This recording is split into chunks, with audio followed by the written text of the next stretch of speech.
E aí galera do canal Futiversal, vamos aqui reagir a mais um vídeo de futebol, né? Mais um canal de futebol. E o nome do vídeo é questionando todos os títulos da Libertadores, desde o ano 2000 até o ano de 2022, né? Há 3 anos atrás. E esse vídeo é do canal Storyable Football, que como vocês viram anteriormente, né, eu já fiz vídeo meu reagindo e postei aqui no canal, né, reagindo a outros vídeos de futebol desse mesmo canal aí, do Storyable Football. Então vamos lá, vamos começar o vídeo.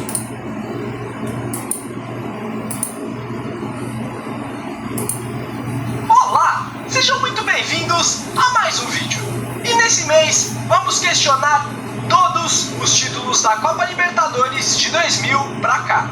Pode reparar que sempre que você vai enaltecer alguma campanha, falar de algum grande time, sempre vem alguém, levanta a mão e fala: "Ah, mas é que se não fosse aquele pênalti não marcado aos 25 minutos do primeiro tempo do jogo de ida da semifinal, olha, nada disso teria acontecido, tá bom?" Pois é, esse vídeo é pra você. O que faremos aqui é basicamente isso. O ponto é que não adianta questionar um título ou outro, pois todos merecem ser questionados. Ninguém tá limpo. Duvida? Pois agora iremos colocar um asterisco em todas as conquistas da Libertadores de 2000 pra cá. Evidentemente, alguns asteriscos são maiores que outros, mas pode ter certeza que todas as edições têm. Afinal, a gente sabe que para ser campeão da América é necessário muito mais do que só um time competente. Essa ideia de vídeo foi inspirada em um canal gringo, cujo link vai estar aqui na descrição. Então, se você fala inglês e curte basquete ou futebol americano, vale dar uma conferida lá. Mas chega de enrolação, vambora começar o vídeo.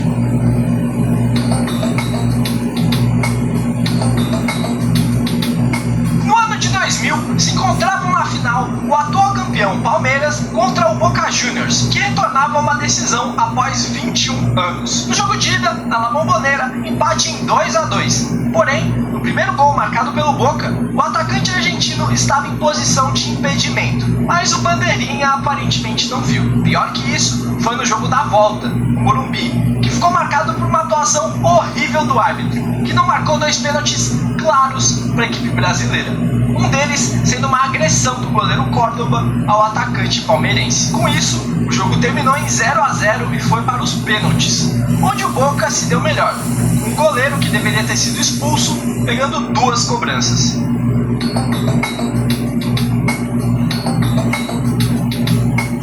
Quis o destino que novamente se enfrentassem Boca Juniors e Palmeiras. Dessa vez na semifinal da competição. No jogo da ida, na La Bombonera, empate em 2-2. O árbitro dessa vez marcou um pênalti inexistente para os argentinos e deixou de dar um pênalti claro para a equipe brasileira. Detalhe que no estacionamento, ao encontrar com Celso Roth, técnico do Palmeiras na oportunidade, o árbitro disse a seguinte aspa: "O resultado foi bom para todos nós. Como é que íamos sair daqui se o Palmeiras vencesse?" Pois é, no jogo da volta tivemos outro empate em 2-2, que levou tudo para as penalidades, e o Boca novamente saiu vencedor.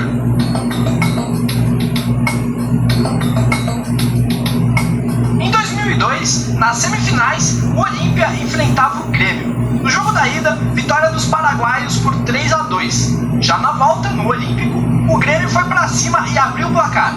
Porém, o bandeirinha anulou esse gol de forma questionável, digamos assim. O Grêmio ainda conseguiu chegar ao seu gol, que levou o jogo para as penalidades. Durante a disputa, o goleiro do Grêmio defende uma cobrança, mas o juiz manda voltar por ele ter se adiantado, algo que na época era muito raro. Com o próprio Boca, por exemplo, o goleiro sempre se adiantava e nada acontecia. E as pessoas nem reclamavam, porque realmente o padrão da época era permissivo com esse tipo de lance. E mesmo com muita reclamação, o juiz manteve a decisão, que logo depois foi decisiva para a eliminação dos gaúchos, e classificando o Olímpia, que sairia campeão após vencer o São Caetano na final. E boatos da época dizem que o presidente da Conmebol, Nicolás Leoz, que é paraguaio, teria dado uma pequena mãozinha para o Olímpia nos bastidores.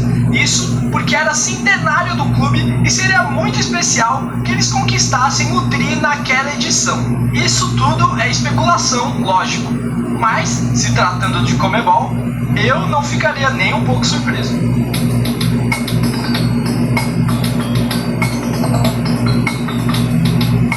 Novamente, Boca Juniors. Novamente, problemas com a arbitragem. Dessa vez, as reclamações vêm desde as oitavas de final, duelo contra o Paysandu. A questão seria a extrema rigidez do árbitro com os atletas do clube brasileiro, que tiveram 4 expulsos só naquela fase. Na final contra o Santos, novas reclamações de pênaltis não marcados que prejudicaram o clube brasileiro, derrotado tanto na ida quanto na volta. E se você acha que eu tô de perseguição com o Boca Juniors, quero deixar bem claro que de forma alguma eu tô querendo desmerecer aquele time. Eles provavelmente tinham a melhor equipe do mundo naquele começo de anos 2000. Não é à toa que em 4 anos venceram 3 Libertadores e 2 Mundiais. E aliado ao fato de ser um time talentoso, bem treinado e malandro, tinha sim várias ocasiões em que foi beneficiado pela arbitragem. E quer mais? Numa entrevista... Esse time do Boca aí, esse time do Boca Juniors. Boca Juniors tinha um time massa nessa época aí, né? No começo dos anos 2000. E nesse ano aí de 2003, o Boca Juniors tinha o Palermo, né? Tinha o Tevez, já no começo da carreira dele, jogando pelo Boca, né? E depois desse título de 2003, o Tevez ia se transferir para a Europa, né? E o resto é história, né? Arrebentou lá no Manchester United, ganhando tudo lá, né? Praticamente no Manchester United. Depois foi pro City e por aí vai, né? E do outro lado o Santos, né? Que enfrentou o Boca nessa final da Libertadores aí de 2003.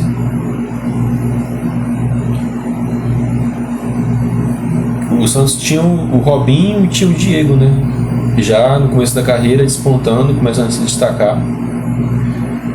E que depois os dois foram para a Europa, né? E cada um seguiu seu caminho, né?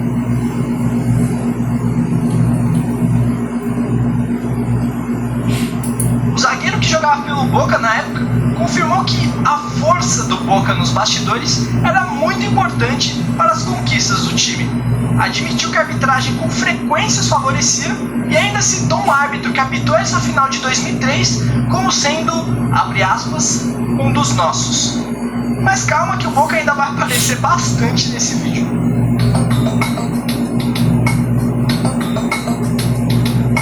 O grande asterisco dessa campanha surpreendente do Once Caldas está na semifinal, no duelo contra o São Paulo. Após o empate em 0-0 no Morumbi, o São Paulo precisaria furar a retranca do Once Caldas na altitude de Manizales, no lendário estádio Palo Grande.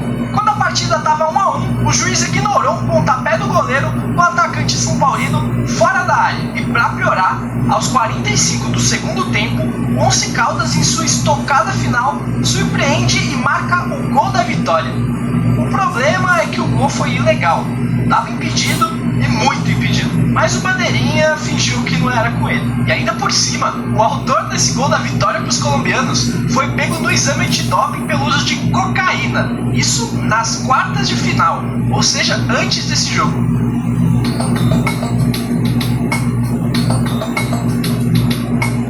São Paulo chegava à final da Libertadores e tinha como adversário o Atlético Paranaense. Mas a polêmica foi antes da bola rolar. O regulamento da competição previa que as finais do torneio deveriam ser disputadas em estádios com pelo menos 40 mil lugares. A Arena da Baixada tinha capacidade para pouco mais de 24 mil, mas o Atlético, assim que passou das semifinais, sabendo que era muito forte em casa, iniciou obras na arena para a instalação de arquibancadas tubulares que fariam com que a capacidade do estádio aumentasse para os 40 mil necessários. E mesmo com o alvará da prefeitura, tudo legalizado e entregue a tempo, a Conmebol e o São Paulo não quiseram que a final fosse disputada lá. Por isso, o Atlético teve que mandar seu jogo no Beira-Rio, estádio do Internacional, a 700 quilômetros de distância. Detalhe que até o Morumbi ficava mais perto. Resultado: primeiro jogo na casa do Atlético, 1-1. E a volta, no Morumbi, um atropelo do São Paulo, 4-0. Mas essa é uma situação que eu junto os poucos para mostrar que o argumento jurídico.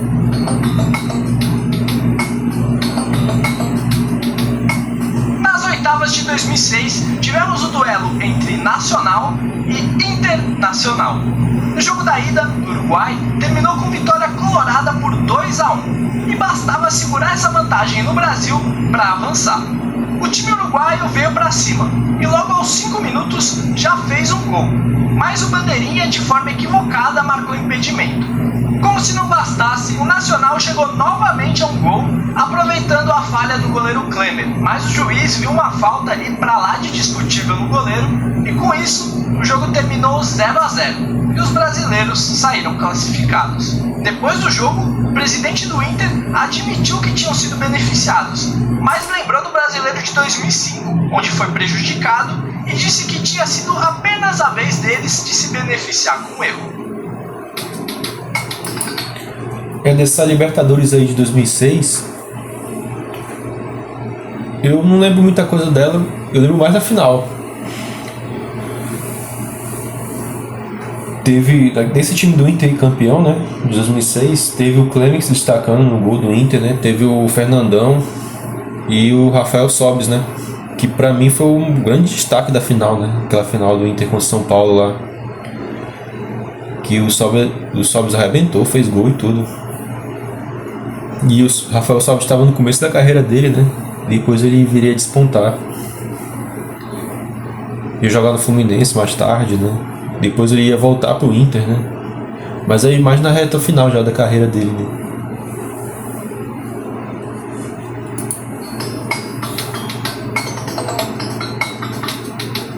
Adivinha só, se tem Boca envolvido, óbvio que são erros de arbitragem. O Boca avançou até a final e enfrentou o Grêmio. Na ida, os argentinos abriram o placar com um gol em que 3 jogadores estavam claramente impedidos. Mas o bandeirinha não fez nada.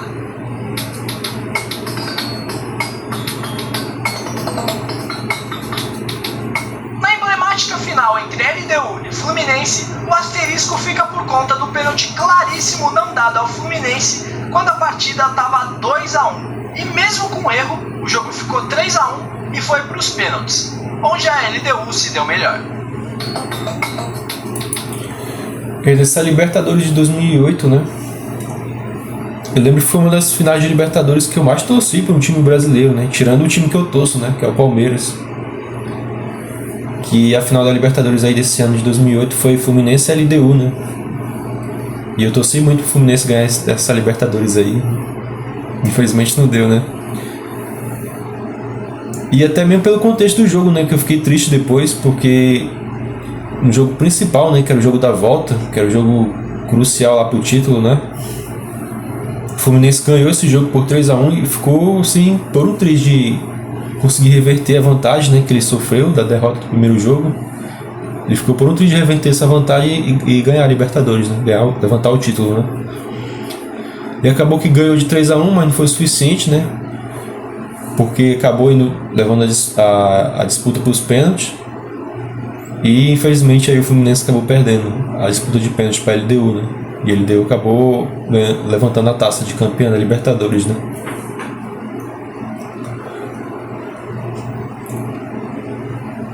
E nesse time aí tinha já o Thiago Silva no começo da carreira dele, começando a se destacar, né? E depois ele ia se transferir para a Europa, ia se transferir para o Milan.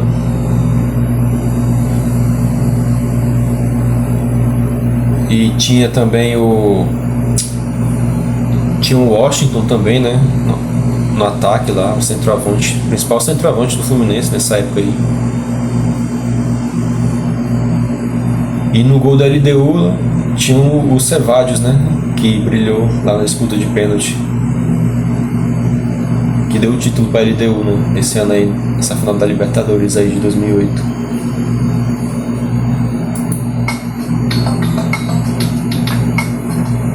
Asterisco aqui é por conta da gripe suína. A doença foi considerada uma pandemia próximo à data das oitavas de final. E um dos países mais afetados pela doença era o México, que tinha 2 representantes nas oitavas e ninguém queria acolher a delegação dos times mexicanos. São Paulo e Nacional, que foram sorteados para jogar contra eles, também não queriam enviar seus atletas ao país. Então, já que os mexicanos nem eram da América do Sul, a Conmebol disse dane-se e excluiu os clubes da competição. Os times que eles enfrentariam passaram por WO. Até aí, válido, era uma questão sanitária. A Conmebol prezou pela saúde, mas a questão é que meses depois chegavam à final Cruzeiro e Estudiantes, e a Argentina se tornou o segundo país mais afetado pela gripe suína, ultrapassando o próprio México, e a Conmebol sequer cogitou tirar a final de La Plata. Saúde? Que nada, bora jogar bola.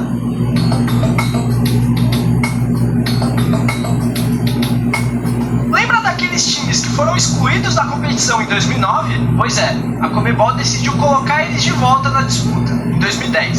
Sim, na edição seguinte, nem todos os segundos colocados dos grupos se classificaram para as oitavas, pois já tinham 2 clubes garantidos, os 2 mexicanos. E por incrível que pareça, um deles foi muito longe. O Chivas chegou na final, onde enfrentou o Internacional. Novamente, o time mexicano já chegou na final sabendo que não poderia disputar o Mundial, pois o representante da Conmebol não poderia ser mexicano. Vale dizer também que o Inter chegou à final vencendo todos os confrontos pelo critério de desempate. Polêmico e agora extinto, gols fora. Ou seja, não fez mais gol que ninguém que ele eliminou pelo caminho.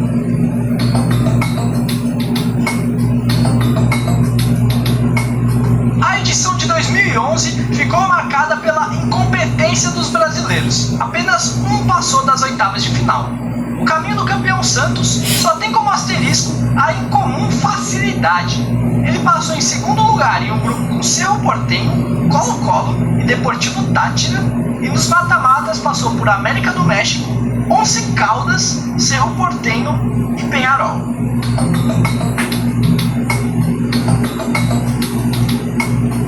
Em 2012, as semifinais da Libertadores eram um clássico entre Santos e Corinthians. No jogo de ida na Vila, o Timão saiu na frente e o Santos pressionava. Ele estava próximo do gol de empate, quando de repente, acabou a luz. Os refletores da Vila sofrem um apagão, que, como os corintianos denominaram, foi o Apagão Salvador. Ele esfriou o time do Santos, que não conseguiu o gol, e acabou eliminado no jogo da volta com um empate em 1-1 no Pacaembu. Aí você me diz, mas você está procurando pelo em ovo. Sim, esse vídeo aqui é basicamente procurar pelo em ovo. Como eu disse, tem asteriscos maiores e menores, mas todos têm, garanto. E continuando, também há vascaínos que reclamam de um gol mal anulado do Vasco no jogo de ida das quartas de final. Mas esse eu tenho que afirmar que, mesmo olhando o replay, é um lance bem difícil. Aqui, ó, garçom. Gostaram do quê? Ó, garçom, me atende aqui, cara. Bora, renda extra. Nesse ano de 2012, né? Eu lembro bem dessa Libertadores aí, 2012. Que nesse jogo aí do Corinthians com o Vasco, no jogo de São Paulo, né? Foi no Pacaembu, no ano do Corinthians.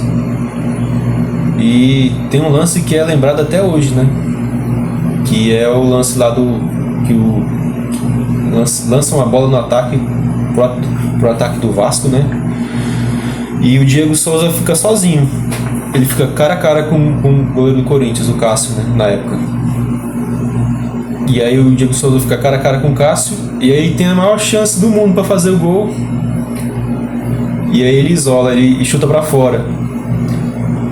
E até hoje esse lance é lembrado, né? Como o lance que praticamente deu o título da Libertadores de 2012 pro Corinthians, né?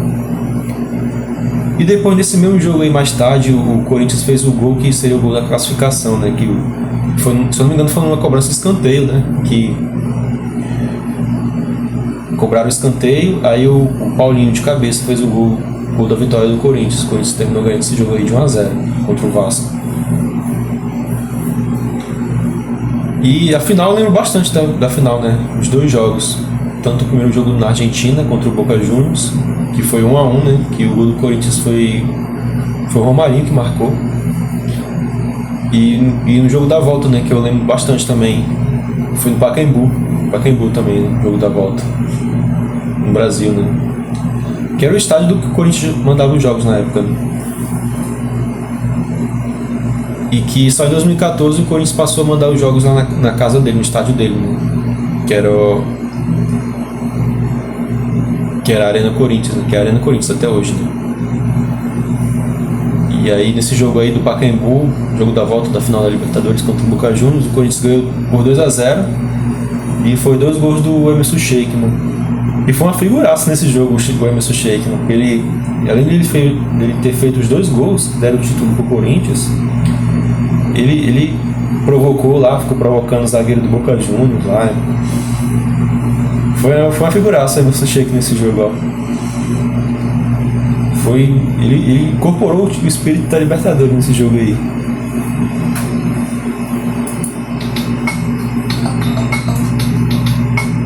Em 2013, o campeão foi o Galo, mas quem fez o trabalho sujo foi o Boca, ou melhor, a arbitragem.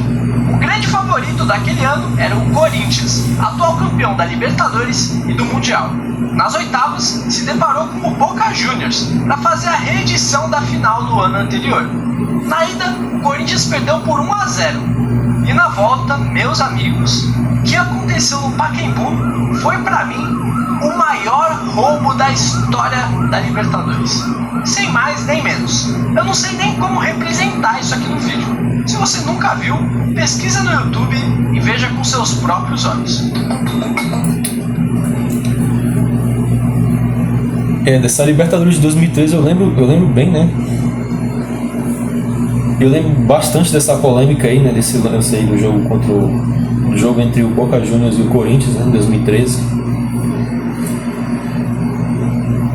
Da polêmica que teve no jogo do Pacaembu, né? Foi no jogo do Brasil. Que foi uma arbitragem assim muito ruim que teve. Foi até o Amarília lá do Paraguai que apitou esse jogo aí no Brasil, né? Lá no Pacaembu. E que, na minha opinião, o Corinthians critica com razão, né? Porque foi assim muito claro assim os erros que prejudicaram o time do Corinthians, né? Que acabaram custando a eliminação do Corinthians, né? Do Boca Juniors. E aí nessa final, eu lembro que a final dessa Libertadores de 2013 foi uma das finais que eu, na minha opinião, foi uma das mais emocionantes que eu já assisti de Libertadores, ó. Foi a mais emocionante que eu assisti. Que foi entre o Atlético Mineiro e o Olímpia, que eu assisti. Eu assisti era na Fox Sports até, quando não existia, né? Eu assistia na TV a cabo, no Fox Sports. Aí eu lembro que na final foi o Atlético Mineiro e Olímpia, né? Aí o Atlético ganhou no tempo normal. E aí a disputa foi pros pênaltis, né? E o Atlético Mineiro acabou ganhando a Libertadores nos pênaltis, o título, né? E aí nesse time do Atlético tinha o Ronaldinho Gaúcho, né? Já na reta final da carreira dele, tinha o Bernard começando a carreira dele no Atlético Mineiro. Tinha o Jô também, né? No ataque lá do Atlético. Tinha o Vitor no gol do Atlético Mineiro. E o Vitor se consagrou na disputa de pênalti da final, né? E acabou contribuindo para o Atlético ser campeão dessa Libertadores aí de 2013.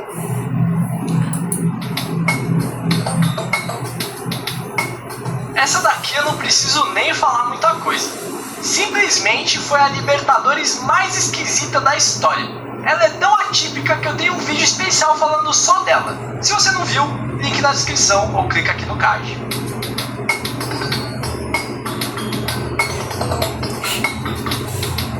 A final era entre River e Tigres. Os mexicanos tinham melhor campanha no torneio, por isso deveriam ter a vantagem de decidir em casa.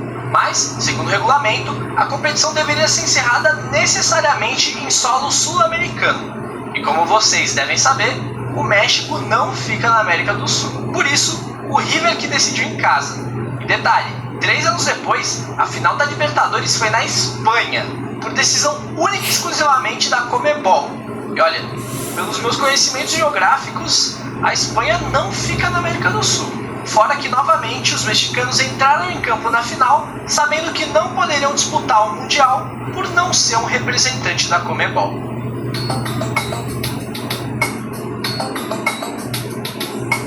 Nas semifinais, o Atlético Nacional enfrentava o São Paulo. Na ida, com um homem a menos, São Paulo acabou derrotado por 2-0 e tinha uma missão ingrata de reverter esse 2-0 fora. Mas sem se intimidar, abriu o placar. Logo depois sofreu empate, com um gol irregular, impedido. Mas beleza.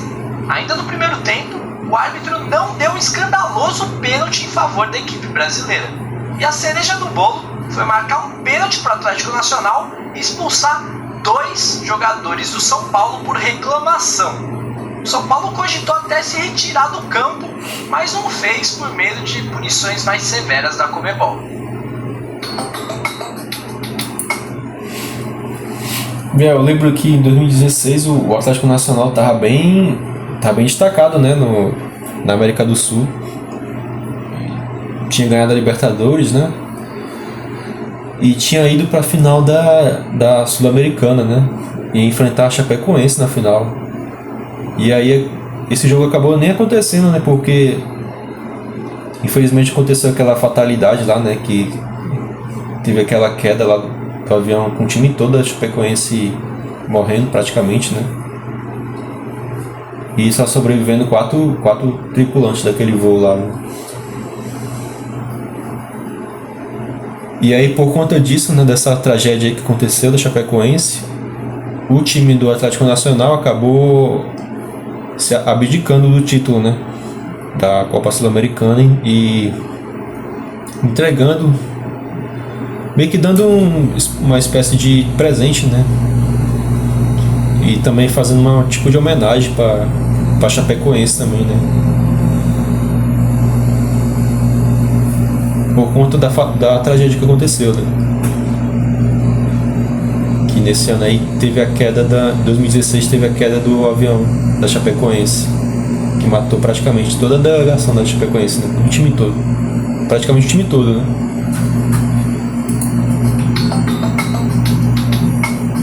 Aqui temos para muitos a campanha mais easy de todas. No seu grupo, o Grêmio enfrentou Guarani, Deportes Iquique e Zamora. Nos mata-matas, passou por Godoy Cruz, Botafogo e Barcelona de Guayaquil. Na final, venceu o Lanús. Na época eram bons times. Alguns eram sim, mas mesmo assim é um chaveamento meio exótico, vai.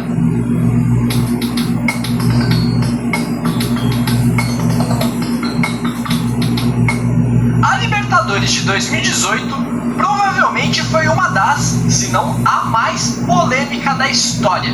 O que não faltam aqui são asteriscos. Para começar, Santos, Boca e River escalam jogadores de forma irregular, jogadores que deveriam cumprir suspensão. Adivinhem qual a punição? Pro Santos, um WO, ou seja, 3-0 para o adversário. Pro Boca e pro River, nada. Aquela foi a segunda Libertadores com VAR. E você acha que os erros de arbitragem diminuíram? Óbvio que não. Nas quartas de final, houve uma expulsão completamente absurda do zagueiro Dedé do Cruzeiro em um jogo contra... adivinha quem? Na semifinal, o Grêmio foi operado pela arbitragem frente ao River Plate. E depois de tudo isso, a Conmebol conseguiu o que queria. Um Boca e River na final da Libertadores. Final essa que ainda foi levada para a Espanha, para os torcedores não se matarem. Ah, Libertadores. E é por isso que Libertadores é infinitamente superior à Champions League. Essa Libertadores aí de 2018 foi interessante porque por causa da final, né? O local que a final foi disputada, né? A final foi disputada entre River Plate e Boca Juniors e não foi... A final não foi disputada dentro da América do Sul por conta da rivalidade, né, entre o River e o Boca, né? E por conta disso, por conta dessa rivalidade aí ferrenha entre o River e o Boca, né, a Conmebol, com receio de acontecer alguma tragédia, né, briga de torcida, essas coisas, de acontecer morte, né, entre briga da torcida do River Plate com a torcida do Boca Juniors, a Conmebol resolveu transferir esse jogo para a Espanha, transferiu o jogo para Madrid. E esse jogo foi disputado lá no estádio do Real Madrid, né, Santiago Bernabéu, e terminou com o River ganhando, né, esse jogo por 2-0. Eu assisti esse jogo todo, foi um jogo legal de assistir. E nesse time do River tinha jogadores interessantes já se destacando já, né? Tinha o Julián Álvares, né? E tinha o Enzo Fernandes também. E os dois mais tarde iam ganhar tudo praticamente com a seleção argentina, né? Além da Libertadores que eles ganharam em 2018 com o River Plate. Eles viriam ganhar depois a Copa América com a seleção argentina, depois ganharam a finalíssima. E coroando a trajetória deles com a seleção, né? O principal título que um jogador pode ganhar com uma seleção nacional, né? Que é a Copa do Mundo. Eles ganharam com a seleção argentina nessa última Copa do Mundo que a gente teve agora em 2022, no Catar.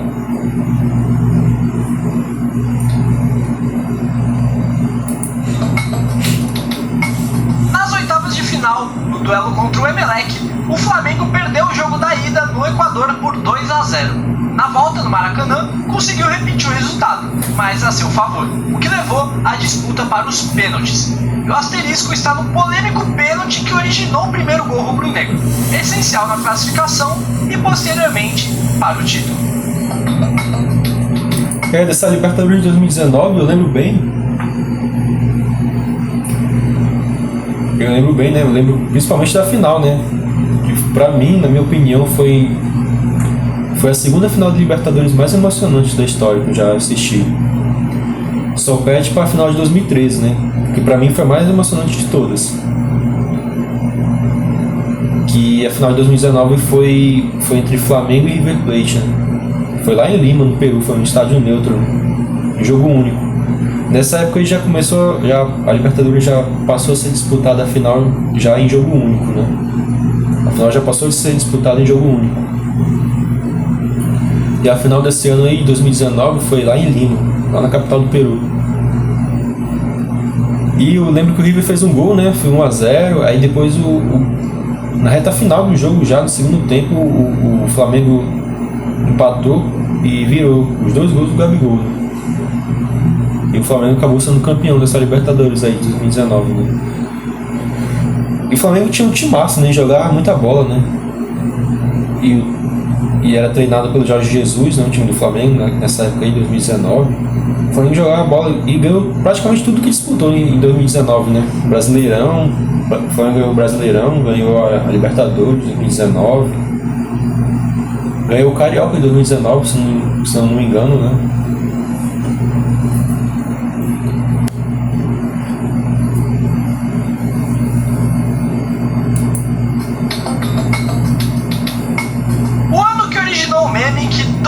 Fraco que se classifica para Libertadores cai contra o Palmeiras. E não é à toa. Caiu num grupo fraco com Guarani do Paraguai, Bolívar e Tigre. No mata-mata, enfrentou Delfim, Libertad, River Plate e Santos. Dá até para dizer que o Palmeiras jogou um campeonato a lá anos 60, começando na semifinal. E na semifinal teve polêmica. Os argentinos reclamaram muito da arbitragem do jogo da volta. Mas, com todo respeito, isso aí é reparação histórica. Mertiolate, os machucados passam, as histórias ficam. Dessa Libertadores aí de 2020, eu lembro bem dela, né? Foi assim, um ano bastante diferente, né? Bastante atípico, porque por causa da pandemia, né, que teve. Começou em março de 2020, e aí meio que bagunçou assim, o calendário do futebol brasileiro, do futebol sul-americano, do futebol mundial assim, no geral, né? E aí eu lembro que dessa Libertadores de 2020, principalmente da final, né? Que a final foi disputada no Maracanã, e foi entre Palmeiras e Santos a final. E o Palmeiras foi campeão com o gol do Breno Lopes, né? O gol do título. Ele fez o gol do título num cruzamento, ele fez de cabeça, né? E eu lembro também do Marinho jogando pelo lado do Santos, né? Uma figuraça o Marinho. Caramba.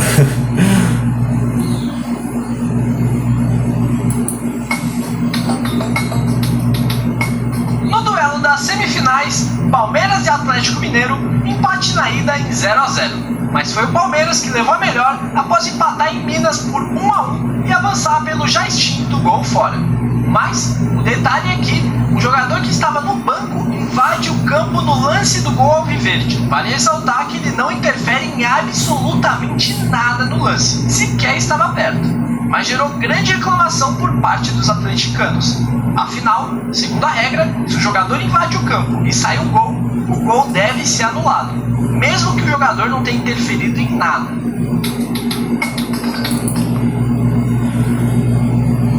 Dessa Libertadores aí de 2021 eu lembro bem dela. E eu lembro bem desse lance aí do jogo do Palmeiras com o Atlético Mineiro, né? Que, como ele falou aí, né? Levantou mesmo muita polêmica na época, né? Que esse gol do Palmeiras aí, que no momento do gol teve invasão do campo, né? Que o Davidson acabou invadindo o campo na hora do gol, né? Mas não interferiu em nada na jogada do gol. Mas esse lance levantou muita polêmica na época, né? E até hoje também é questionado esse lance, né? Como um dos lances mais polêmicos que teve, né? Na história da Libertadores. E aí o Palmeiras classificou, né? Dessa final aí, eliminou o Atlético desse jogo. Teve esse gol polêmico aí, né? Que o Davidson invadiu o campo no momento do gol. Aí o Palmeiras foi pra final e enfrentou o Flamengo na final, né? E aí teve aquele gol histórico lá, né? O gol do título do Palmeiras lá na prorrogação, né? Que teve aquele escorregão lá do Andreas Pereira, né? Do Flamengo. E desse escorregão, né, o Davidson acabou originando uma jogada de ataque, né? E o Davidson acabou fazendo o gol. O gol que seria o gol do título. Que seria o gol do título da Libertadores. O Palmeiras, né? Do bicampeonato, né? O Palmeiras já havia ganhado a Libertadores no ano anterior, em 2020. E aí o Palmeiras ganha de novo a Libertadores de 2021.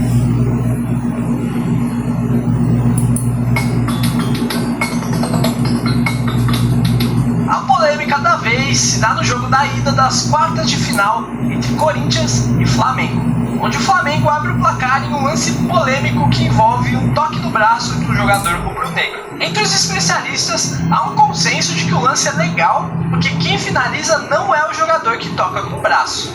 Mas também vale ressaltar que essa regra foi alterada em 2021, um ano antes, e de fato não é um dos melhores motivos que eu encontrei nesse vídeo. Bom, esse foi o vídeo, espero que tenham gostado. Reitero que... Então é isso, galera, se você gostou do vídeo, deixa seu like, se inscreve no canal e ative o sininho para você estar sempre recebendo notificação de vídeo novo toda vez que eu postar aqui no canal. Compartilhe esse vídeo com seus amigos, seus parentes, todo mundo que você gosta.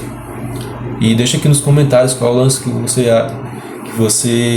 na sua opinião, que foi mais polêmico na história da Libertadores, em todas as edições da Libertadores, não só entre 2000 e 2022, mas assim no geral. Qual o lance que você acha que é mais polêmico assim na história da Libertadores, na sua opinião? Deixa aí nos comentários. Beleza? Falou, galera, um abraço, até mais.